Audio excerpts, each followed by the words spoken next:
Alors les fables, ça c'est toute une histoire, parce que La Fontaine a d'abord été connu par une poésie galante, une poésie légère qu'il avait apprise dans ces années 1640, et il était à l'époque rentré dans le cercle de Fouquet, Nicolas Fouquet, le fameux surintendant des finances, qui a réuni autour de lui à la fin des années 50 la plupart des écrivains et des artistes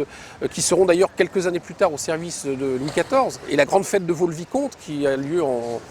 1661, peu de temps avant la chute de Fouquet, a été un des sommets de cet art galant dont La Fontaine était un des représentants. Alors il a commencé donc par ce genre et dans le tournant des années 60, il s'est intéressé peu à peu aux fables. On sait qu'il avait eu entre les mains des éditions, des fables, des opes. Il s'est intéressé en fait à cette culture enfantine et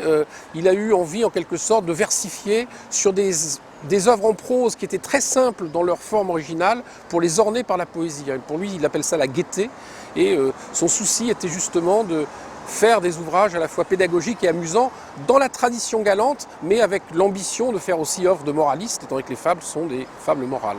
La chose qu'on pourrait dire, c'est que les animaux des fables renvoient d'une manière ou d'une autre à la réalité parisienne. On peut dire que l'urbanisme du XVIIe siècle n'est pas le nôtre, que les animaux sont vraiment dans la société, sont présents, et que l'évocation de certaines figures, comme les chiens, comme les animaux de basse-cour ou les animaux de bas comme l'âne, sont des figures qui sont familières aux Parisiens. Donc il y a aussi cette réalité qui est sans doute la plus présente dans les fables et qui peut renvoyer vraiment à la réalité quotidienne du monde de la ville de cette époque.